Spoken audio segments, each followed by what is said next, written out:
आणि एक मन म्हणतं राहू, एक मन म्हणतं काल गेलं होतं काय कीर्तनही चांगलं नव्हतं ना, अभंगही चांगलं नाही, काही मजा नाही आली. असं मनाला काय लागतं, मनामध्ये यायला काय लागत नाही महाराज. हो, जाऊ का नको असं जे वाटतं त्याला म्हणतात मन. दुसरी प्रक्रिया हो, म्हणजे संकल्प विकल्प करतं, इच्छा होते अंतःकरणात, बरोबर आहे. हो, संकल्प विकल्प करतं मन. आता निश्चय करते बुद्धी, जायचंच, हे काम कोणी केलं. ही तिसरी प्रक्रिया आहे. तिसरी प्रक्रिया जायचंच, हे काम कोणाचं आहे. म्हणून परमार्थ बुद्धीचं काम फार मोठं आहे. तुकोबा म्हणतात साय झाली बुद्धी संचिताची, साय झाली बुद्धी संचिताची, साय झाली बुद्धी संचिताची. परवी हे वेळा सापडली संधी, सापडली संधी, सापडली संधी. परवी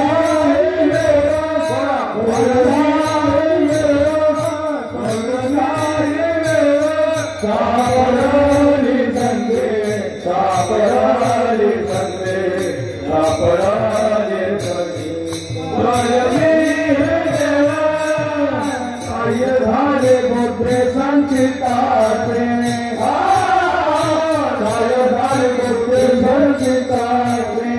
साय झाले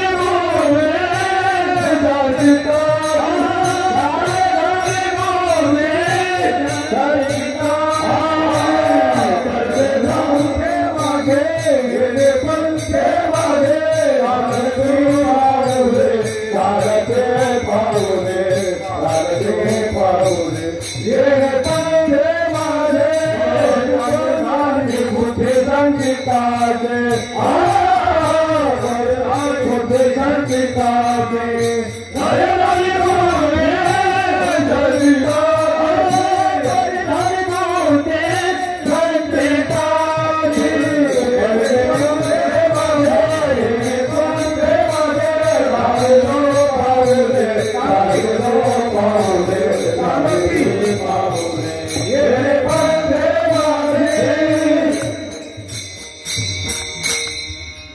हे वेळ सापडली संधी, आणि साह्य झाली बुद्धी संचितासी. येणे पंथे माझी चालती पाऊले, अंतरक्षण झाले संताकरी. बुद्धीचं कार्य फार महत्वाचं आहे. 3 प्रक्रिया झाल्या. इच्छा होते पुढे म्हणा काय अंतःकरणात. हो, इच्छा होते अंतःकरणात, संकल्प विकल्प करतं मन, निश्चय करते, पटापट बोलायचं, निश्चय करते बुद्धी. हो, आता बुद्धीने निश्चय केला, कर्म करतात इंद्रिय. आता पुढचं काम कर्मेंद्रिय. हे पाय उठा, मग पाय उठले निघाले. हो, कर्म करतात इंद्रिय. चौथी प्रक्रिया. पण कर्म करण्याकरता त्या पायांना शक्ती कोण पुरवतो. प्राण. झाली ना 5वी प्रक्रिया. शक्ती पुरवतो प्राण. हो, या 5 गोष्टी ज्यावेळेला आपल्या घडतात त्यावेळेला आपण कीर्तनाला येऊन बसतो. ध्यानात ठेवा. हो, निश्चय झाल्यानंतर तिथून पुढचं काम पायाने केलं इथपर्यंत. तर त्यांना तुम्ही घडी घालून बसवून दिला मारा, त्यांना काही कीर्तन ऐकू देत नाही तुम्ही, तर त्यांना ऐकायलाच येत नाही. महत्वाचं काम करतात की नाही. म्हणून तुकोबाने म्हणतात माझ्या इंद्रियांमध्ये भांडणं सुरू झाली. म्हणजे आम्ही तुम्हाला इथपर्यंत आणायचं आणि तुम्ही आम्हाला काही ऐकू देत नाही. हो, हाताचं काम हात करतात, टाळे वाजवतात. डोळ्यांचं काम डोळे पाहतात, वा कोण कीर्तनकार आहे. कानाचं काम कान करतात, वा काय सुंदर आहे. म्हणजे कानाचं, हो, डोळ्यांचं, हाताचं आणि पायाचं भांडण. विठाला विठाला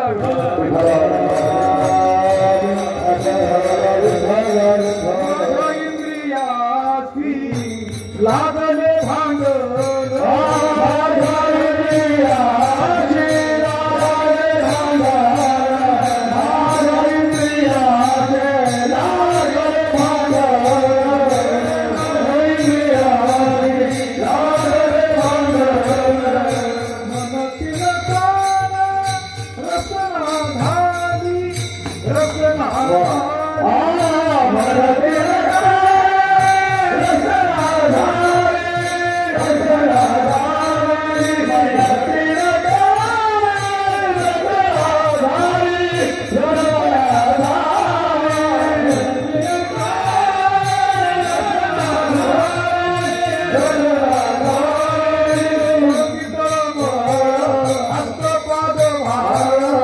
Hasta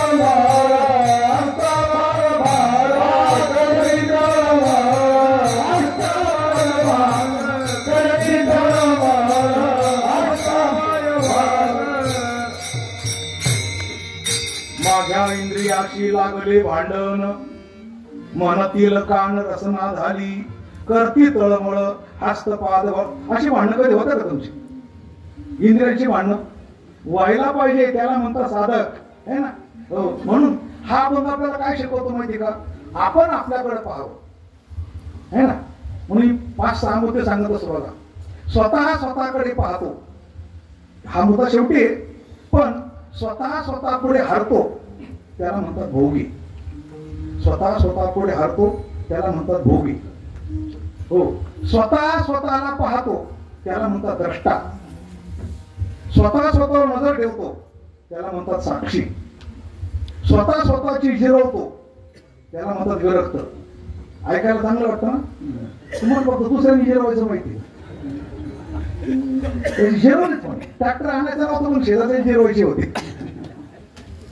स्वतःची जिरवतो त्याला म्हणतात विरक्त है ना. हो, स्वतःला विसरतो त्याला म्हणतात भक्त. स्वतःला विसरतो त्याला म्हणतात भक्त. आणि स्वतःला जे मिळालं ते जगाला देत फिरतो त्याला म्हणतात संत.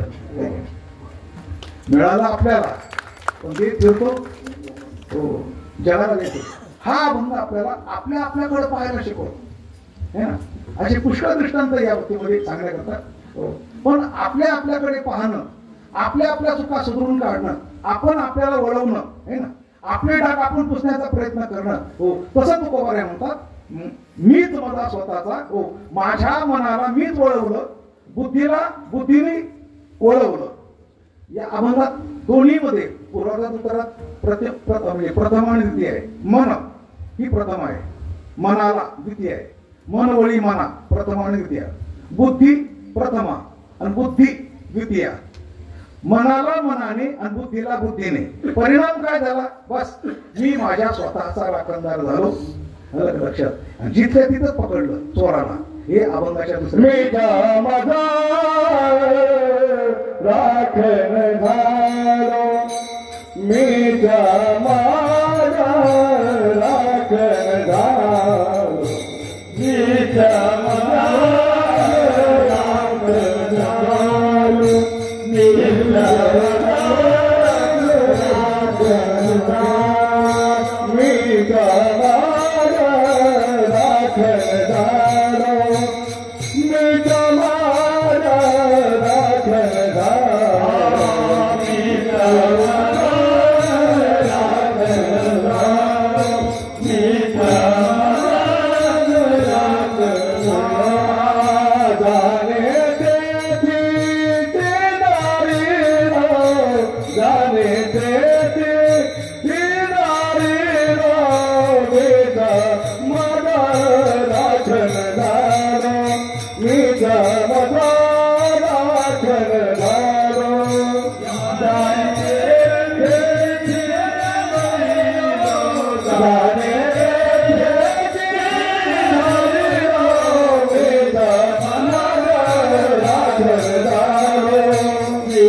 स्वतःचा राखणदार.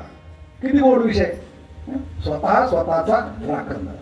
आता आपण दुसऱ्याला जरी कुठेही राखणदार ठेवलं, काही राखायला ठेवलं तरी तितका विश्वास ठेवता येत नाही. आपल्या स्वतःचा आपण स्वतःच राखणदार असतो पाहिजे. पण स्वतःचा म्हणजे नेमकं मी स्वतःचा कोण आहे? हात माझे का पाय माझे? नेमकं या देहातील कोणत्या वस्तूला मी माझं समजावं आणि त्यानंतर मग हो त्या वस्तूला राखण ठेवण्याकरता बाकीची आणावी. हा मात्र अत्यंत अद्वैताचा विषय आहे. जनकाला विचारलं, पाय धरतो तरी तुम्ही उठत नाही. बरोबर आहे. तुका म्हणे राज्य करिता जनक आणि अग्नी माझी एक पावल. म्हणजे याज्ञवल्क्यांचं ती गोष्ट अशी आहे की जनकाच्या बरोबर जे बाकीचे मोठे महंत बसले होते, कुबडी फावडीवाले है ना, कुबडी फावडी शाटी लंगोटी अशा प्रकारचे बसले होते. जनक राजा होता, याज्ञवल्क्य पुराण सांगत होते. आता पुराणामध्ये राजा कुठलाही वक्ता हो महत्वाच्या श्रोत्याकडे पाहून बोलतो ना. आता तुम्ही इथे बसलेले सगळी मंडळी, मला असं वाटतं हा श्रोता असा आहे की याचा अवधान पक्क आहे, त्याच्याकडे पाहून बोलतो. इथं काही आपला फरक विषय नसतो बरं का. फक्त श्रोत्याचं अवधान किती पक्क आहे ते वक्त्याला पाहिजे असतं. जो श्रोता नेमका वक्त्याने पाहायच्या इकडे जात खातो तिकडे घालतो त्याच्याकडे वक्ता कधी पाहतच नाही, कारण त्याच्याकडे पाहिलं का विसरून जातं माणूस, त्याच्याकडे पाहिलं की विसरून जातो. म्हणून अवधान किती पक्क पाहिजे अर्जुनासारखं. काय भगवान बोले अर्जुनाला, अरे आजी श्रीकृष्णोक्तीच्या सागरा हा अगस्तीची दुसरा. अर्जुन म्हणजे अगस्ती आहे.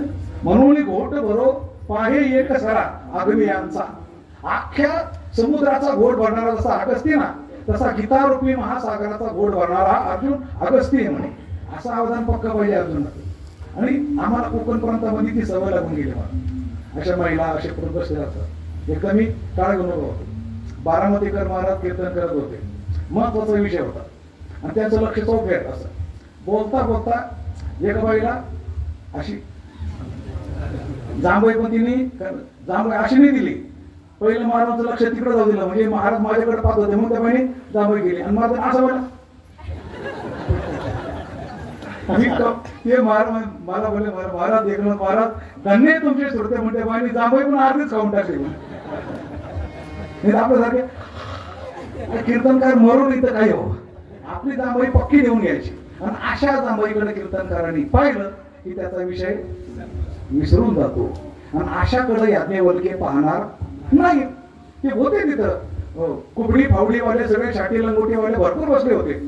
पण याज्ञवल्क्य बोलायचे ना जनक राजाकडे तेव्हा ते सगळे म्हणायचे, बघा ना बघा राजाकडे म्हणून बोलतात महाराज, धन मिळेल ना, दक्षिणा हे की नाही. दक्षिणा कोण देणारे राजा, मोठा माणूस कोण आहे राजा, राजा दक्षिणा. आपल्याकडे कोण पाहतो. याज्ञवल्क्याच्या लक्षात की अरे यांच्या मनामध्ये किंतु आहे.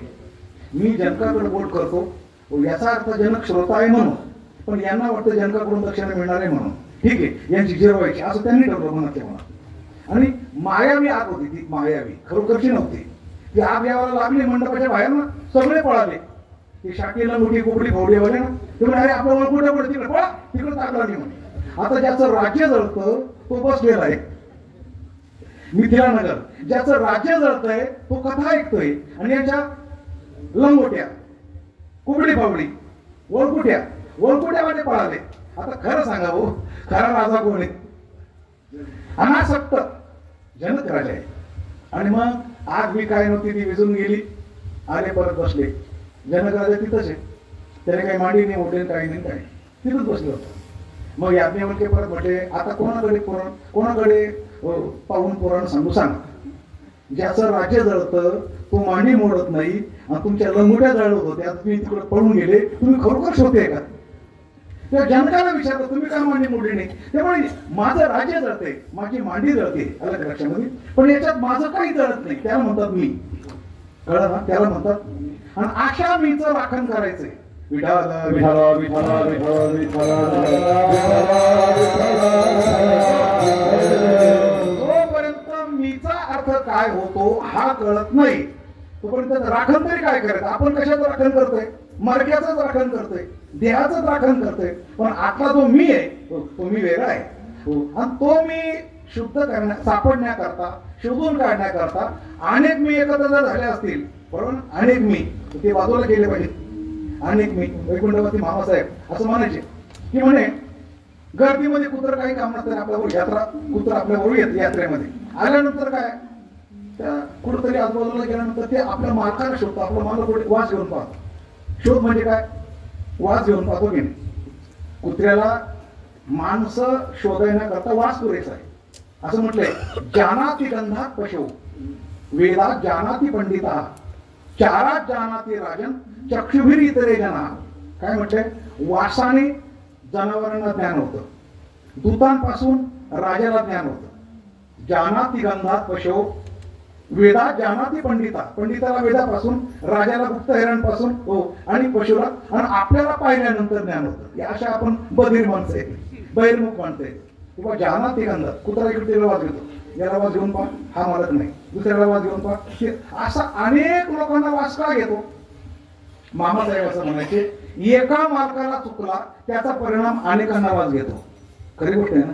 तसं आपण एका मीला चुकलो, आतला जो आयम आत्मा ब्रह्म त्याला चुकलो, आणि आपण अनेक ठिकाणी शोधतोय विषयामध्ये, शब्दामध्ये, स्पर्शामध्ये, विषयामध्ये, रसामध्ये, गंधामध्ये, कुठंतरी सुख मिळत, लग्नामध्ये, प्रतिष्ठेमध्ये, राजकारणामध्ये, घरामध्ये, पैशामध्ये. असं आपण शोधू का लागलो? एका मीला चुकलो, अनेक मी शोधू लागलो. बरोबर आहे ना? तो एक मी म्हणजे कोण? विठाला विठाला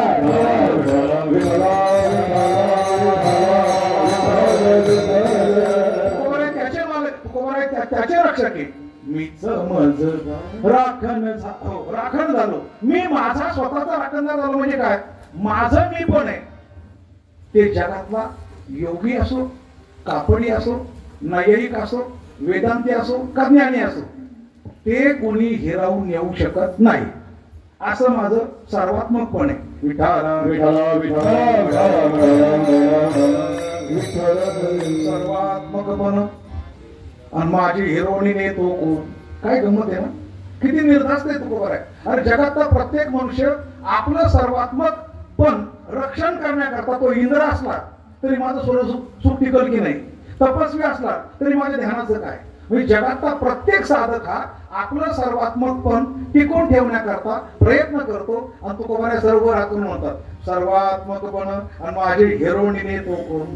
त्याला म्हणतात मी. तुकोबाऱ्या म्हणतात म्हणून तर मी माझ्या स्वतःचा राखणदार आहे. मीच मज राखण झालो. आणि मग ज्याने तेथेची धरलो. बाहेरचे जे आवरण येतात ना आपल्याला विचलित करायला, तिथल्या तिथंच पकडायचे, तिथल्या तिथंच. वेळ झाल्यावर काय मजा नाही बरं का. हो, आतली शत्रू आहे ना पकडायचे ना तुम्हाला, जागच्या जागेवर पकडले पाहिजे. समजा कीर्तन बसल्या बसल्या, हो समजा गेलं जरी घरी, काय हा कसं कळत आवडतो तुम्हाला? चांगला अनुभव आहे, जाताय वाटतं ना. बसल्या बसल्या जर मन पटकन घरी जाण्याकडे ते तिथं धरलं पाहिजे. जिथं उठतं तिथं पकडलं पाहिजे. विठाला विठाला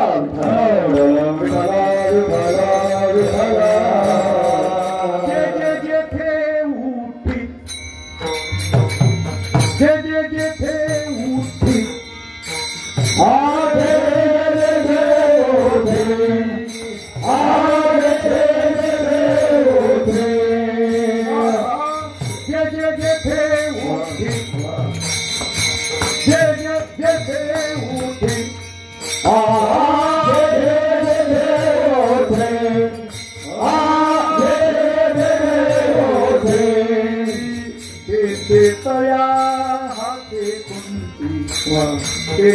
तया हाते कुंती. मी समज राखण झालो, मी समज राखण झालो.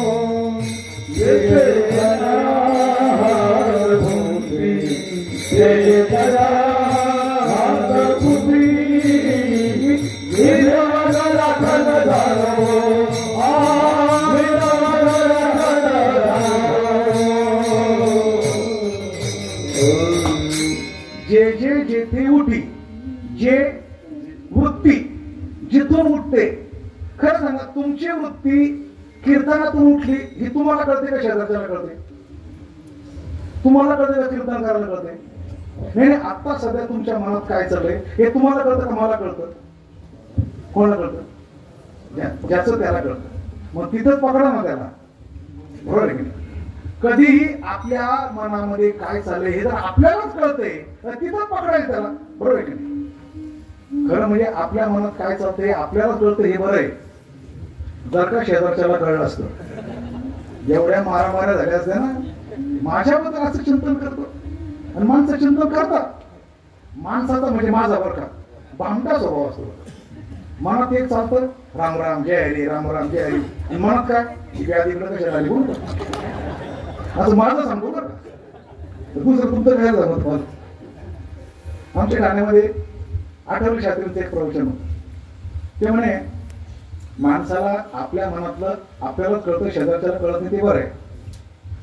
एक चंदनाच्या वाखारचा मालक आणि एक नगरातला राजा दोघं शेजारी बसले होते कथा ऐकायला. ऐकता ऐकता ऐकता राजाच्या मनात विचार आला, म्हणे हा चंदनाच्या वाखारचा मालक आहे, याची 50 लाखाची वखार आहे, पण याला मूलबाळ काही नाही. म्हणजे हा जर मेला याची सगळी प्रॉपर्टी राजालाच ना, बुडीत प्रॉपर्टी कोणाला मिळणार? आपल्याला. म्हणजे हा जर मेला तर याची प्रॉपर्टी आपल्याला, असं राजाच्या मनात आलं आणि तेवढ्यामध्ये कथा संपली. राजाला वाटलं आपण उगाच कथेमध्ये येऊन काय नको ते चिंतन केलं. याला म्हणतात जे जे जेथे उठी आणि ते दया हाते. राजाच्या मनात आलं, तो प्रामाणिक होता विचारा. त्याला असं वाटलं की आपण कथा ऐकायला आलो असताना शेजारच्या माणसाच्या मरणाचा विचार करतो, हा मरून जाईल, याला पोरबाळ काही नाही, प्रॉपर्टी हे चुकलं आपलं. मग त्याने त्याची माफी मागितली. कोणाची? चंदनाच्या वखारच्या मालकाची माफी मागितली. माफ करा, तुमच्याबद्दल मी वाईट विचार केला. म्हणजे काय? पण तुम्हाला पोरबाळ काही नाही, तुमची 50 लाखाची वखार आहे आणि मी मेल्यानंतर हे वखार मलाच मिळत, असा माझ्या मनात वाईट विचार आला. तो वखारचा मला म्हटलं, राजे मग तुमच्या मनात विचार आला, तुम्ही मला माफी मागता, मी पण तुमच्याकडे माफी मागतो. म्हणे का? माझ्या मनात असाच वाईट विचार आला. म्हणे काय? म्हणे 6 महिने झाले चंदनाचं एक लाकूड खपलं नाही. बर, 6 महिने झाले. कारण चंदन कोण खरेदी करणार? अति श्रीमंत किंवा राजा मेला तर चंदन खरेदी करणार, बरोबर की नाही? 6 महिने झाले चंदनाचं एक लाकूड खपलं नाही. मी असा विचार केला, राजा मेला तरच चंदन खपल आपलं. काय माणसं कीर्तनात बसतात, म्हणजे इथं बरं का, कीर्तनात बसतात, पुढे बसतात आणि एकमेकाच्या मनाचा विचार करतात की नाही. मग जर तुमच्या मनात आलं, तुकोबारे म्हणतात, जिथं मनात आलं तिथं त्याला पकडायचं. नरड कोणाचं? तुम्ही नाही पकडणार. हा अभंग असा विचित्र आहे महाराज. या अभंगात कीर्तनकार पण बसत नाही. विठ्ठला विठ्ठला विठ्ठला विठ्ठला विठ्ठला. क्रिया वेगळं, पण या मनातल्या क्रिया आहे ना, बरोबर की नाही? मानसिक विचार ह्या. पण तुकोबारे जगातले अफळातून सिद्धांताचा कळस करणारे तुकोबार आहे. असं प्रमाण ज्ञानेश्वरी पण सापडत नाही मला कुठं. जे जे जेथे उठी आणि ते दया हाते, म्हणजे त्याच्याच हाताने, मनाच्या. मन उठलंय ना, मनाला सांगा तूच पकड. तुकोबारे म्हणतात माझ्या मनाला मी मनच राखणार ठेवलंय का? म्हणजे आता कोण काय खाणार आहे? विठाला विठाला विठाला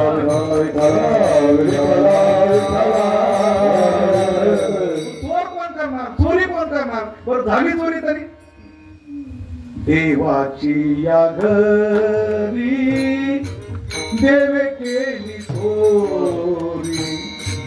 देवाची या घरी देवे केली चोरी.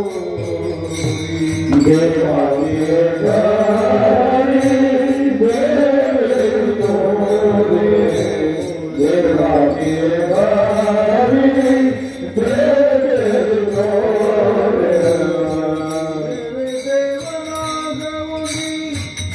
केला भिकारी देवे देव नागवली. केला भिकारी केला भिकारी.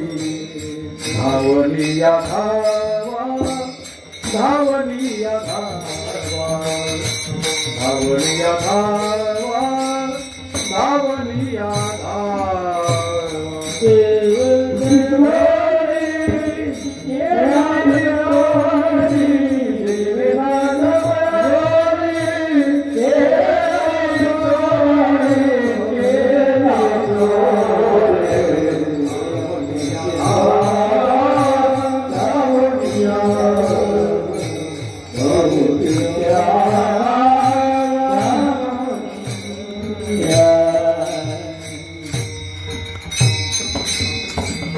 देवाची या घरी देवे केली. देवाच्या घरात देवाने चोरी केली.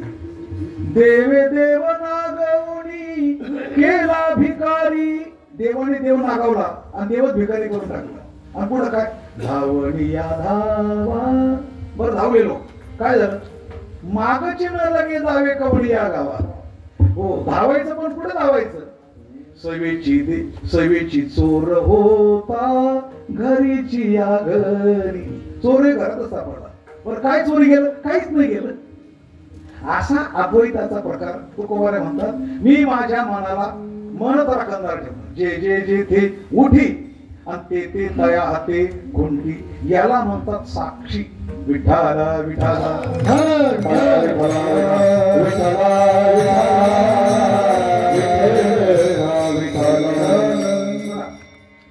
साक्षी म्हणजे काय? फार गोड विषय. ते आहे 2-3 प्रक्रिया आहे, पण समजल्या तर कर्मठ उपासकाला पाप नाही, बरं का. जीवनमुक्ताला हेतू नाही आणि विदेहमुक्ताला प्रतिती नाही. असे 3 होते. गुरुजींचं वाक्य आहे ते, रंगनाथ गुरुजी परभणीकर. कर्मठ उपासकाला पाप नाही. याचा अर्थ असा होतो, कर्मठ उपासकाने यज्ञाच्या गोडाशी काही जर हिंसा केल्या तर त्याला पापात जमा, कारण तो यज्ञासाठी करतोय ना, म्हणून त्या अर्थाने म्हटलंय कर्मठ उपासकाला पाप नाही. जीवनमुक्ताला हेतू नाही. जीवनमुक्त ज्या क्रिया करतो त्या क्रियेला हेतू नसतो, निर्हेतुक त्या क्रिया कशा असतात, निर्हेतुक. हो, आणि निर्हेतुक क्रिया असल्यामुळे त्या क्रिया लिहिणाऱ्याला पण लिहून ठेवता येत नाही, कारण तो देहावरच नाही ना. तुम्हाला वाटतंय हा जीवनमुक्त आहे, याला बायका आहे, पोर आहे, उदाहरणार्थ जनकाप्रमाणे, पण खऱ्या अर्थाने जनकाच्या जीवनामध्ये ज्या काही क्रिया घडत होत्या त्या क्रिया लिहून ठेवण्यासारख्या, कामासंबंधी असो का क्रोधासंबंधी असो, अलग लक्षामध्ये हो, लिहिण्यासारख्या नव्हत्या, कारण तो त्याच्याशी संलग्न नाही ना.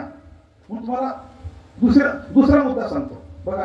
अंतकरण प्रमाता असेल तर त्याला संसारी म्हणतात. अंतकरण प्रमाता, प्रमाता म्हणजे काय, पाहणारा. अंतकरण प्रमाता असेल तर त्याला संसारी म्हणतात. अंतकरण उपाधी असेल त्याला साक्षी म्हणतात. तो म्हणतो माझं अंतकरण ही उपाधी आहे, डोळे पाहतात, मी त्याच्याशी सहमत नाही. कान ऐकतात, कानाने जे ऐकलं त्याच्याशी मी सहमत नाही. तोंड बोललंय, बोलून गेलंय, तोंड बोललं, बोलून गेलं. हो, ही सिस्टीम आहे. हो, त्या सिस्टीमप्रमाणे तोंड बोललं, पण या तोंडाने जो काही पराक्रम केला असेल बोलण्याचा त्याच्याशी मी सहमत नाही. अशा प्रकारे जो आतमध्ये वेगळा आहे, हो, त्याचं कोणतंही कर्म त्याला बाधक ठरत नाही. विठाला विठाला विठाला. 18व्या देता शेवटी श्लोक येतो. यस्य नाहंकृतो भाव बुद्धिर्यस्य न लिप्यते हत्वापि स इमान लोका न हंती न निबध्यते. त्याची 4 पदे. पहिलं, यस्य नाहंकृतो भाव, ज्याच्या ठिकाणी अहंकृती भाव शिल्लक नाही. हो, आपल्यासारखाच तो क्रिया करतो, फक्त आपल्या क्रियेमध्ये अहंकार असतो, मी केलं, आणि त्याच्या क्रियेमध्ये काय नसतो, अहंकार नसतो. त्याला काय म्हणतात, अहंकृती भाव गेला. आईश्रीनी अहंकृती भाव, हो, तो गेला. त्याचा परिणाम काय, त्याने जे केलं ते, मग त्याने काही करू द्या ना, लंका जाऊ द्या ना, कोण काय म्हणतंय. हनुमंताने लंका जाळली, खरं तर हनुमंताने लंका जाळलीच नाही. जनकाने राज्य केलंच नाही. कृष्णाने पत्न्या, आता एक पुढचं तुम्ही म्हणायचं आता, कृष्णाने पत्न्या भोगल्याच नाही, बरं का. कृष्णाने पत्न्या भोगल्याच नाही, जनकाने राज्य केलंच नाही, हनुमंताने लंका जाळलीच नाही. म्हणून मग कोणी जाळली. अहो, हनुमंतराय म्हणतात बघा, हुकूम तर रामाने केला होता, उड्डाण तर शरीराने केलं, शक्ती तर प्राणाने पुरवली, बरोबर की नाही. एवढ्या सगळ्या सिस्टीम मध्ये बरं का, हो, ज्यावेळेला उड्डाण झालं, हुकूम रामाचा होता, हो, उड्डाण शरीराने केलं, हो, शक्ती प्राणाने पुरवली, हवेतील पण मारले. पण तिथे गेल्यानंतर काय झालं, हो, शेपटीला कपडे कोणी गुंडाळले, राक्षसाने. आग कोणी लावली, राक्षसाने. लंका कोणी जाळली, त्याने जाळली. मला कशाला काय म्हटलं, हुआ हुक्म जब गया लंक में बाग में जाके ढूंढा रे. काय सोडा ना, हुआ हुक्म जब गया लंक में बाग में जाके ढूंढा रे. अशोक वृक्ष तर सीता बैठी थी, उसी वृक्ष पर बैठा रे. अन्याने सुखत हनुमंत महाबली, वायु सुता हनुमंता रे. ती एक तारी थी. हुआ हुकुम जब गया, हुकुम झाला, गेलो, त्याप्रमाणे मी काहीच केलं नाही. म्हणून माऊलीची एक ओवी म्हणतात, अशा लोकांच्या हातून तिन्ही लोकांचा जरी नाश झाला तरी तो त्याने केला असं म्हणायचं नाही. काय होई बघा, काय होई वरती, तया करणे या आतू घडो तिन्ही लोकी घातू, परी तेने केली हे मातू न बोलावी. अर्जुना, असा हो मग युद्ध कर. कळलं ना तुम्हाला, तू असा हो मग युद्ध कर. हो, तू फक्त साक्षी आहे इथं युद्धाचा, तू काही मारत नाही कुणाला, हे सगळं करणारा मीच आहे. याच्याकरता गीता सांगितले सगळं. म्हणून तुकोबारे म्हणतात, माझ्या जीवनामध्ये जे कर्म घडतायत ना, हो का, मी केलं, तो मी पुसून टाकलेला आहे, अहंकृती भाव नष्ट करून टाकलेला आहे. त्याचा परिणाम, हो, मी फक्त माझ्या इंद्रियांचा कर्माचा साक्षी आहे. साक्षी काय, साक्षी. कसा साक्षी, उदाहरण म्हणून काहीतरी पाहिजे ना. समजा एक बाई स्वयंपाक करते, इकडे काही माणसं जेवतायत, मध्ये भिंत आहे, वाढणारी बाई मध्ये उभी, खाणार आहे, एक भाकर खात आलंय, त्या वाढणाऱ्या बाईचं इकडे पण लक्ष आहे. भाकर भाजून झालेली, एका आधी भाकर खाली, आता गरम गरम वाढायची. म्हणजे भाजणारा आणि खाणारा, बरोबर आहे, भाजणारा आणि खाणारा दोघांच्या मध्ये वाढणारा, बरोबर आहे की नाही. तुकोबाने म्हणतात अशा प्रकारचं कर्म हो जे घडतंय, हो अहंकृती नहंकृती कर्म घडतायत, हो पण दोन्हीच्या मध्ये मी उभा आहे त्या वाढणाऱ्या प्रमाणे. त्यामुळे भाजणी खांजणी याचा फक्त मी साक्षी आहे. विठाल विठाल विठाल विठाल विठाल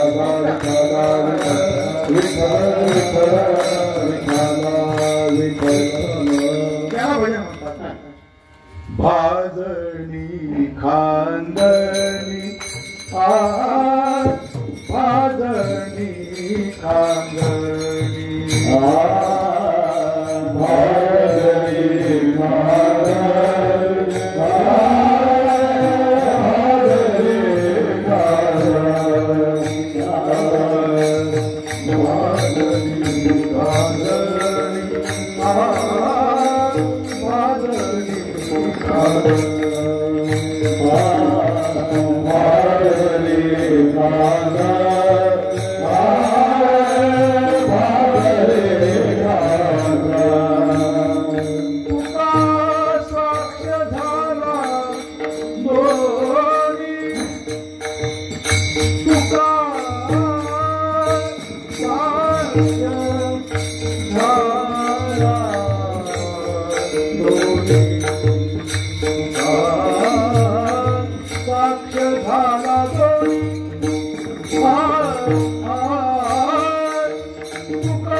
जाने ते धरिला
मीच मज राखण झालो ज्याने तेथेची धरिलो धरला नाही बरं का धरिलो अत्यंत काण्या मात्र्याला महत्व आहे आणि इतका अद्वैत पराभव मी वाचा तरी अजून पाहिलं नाही आणि मला वाटतं या भागामध्ये अजून हा भंग घेतला असं कोणत्याही श्रोत्याने सांगावं का हा भंग झाला म्हणून नाही ना आणि हा अभंग घेण्याची आणि अभंगावर बोलण्याची हौस माझी इकडच होते म्हणून घेतो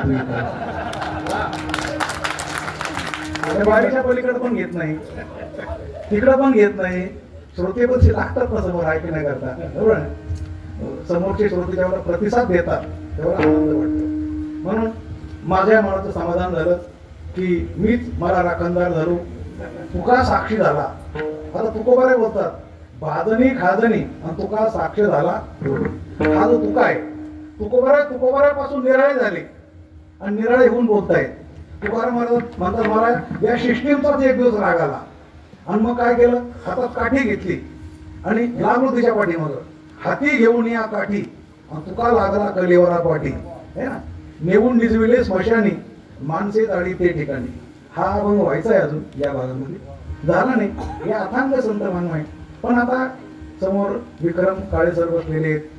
परत आता इथं सगळे बहुतेक सर मंडळी म्हणजे खूप आहे इथं बरं का, शिक्षक मंडळी. आता दीपकराव ही सर आहे. आता यांच्या पुढे बोलायचं म्हटल्यानंतर तुमचं व्याकरण, मराठी व्याकरण हे सगळं झालेलं असतं, बरोबर आहे की नाही? त्यामुळे बोलत असताना आपल्याला खात्री असते की आपल्या प्रत्येक शब्दाचं समोरच्या माणसाकडं चीज होणारे, चिंतन होणारे प्रसंग आला तरी ते चालल.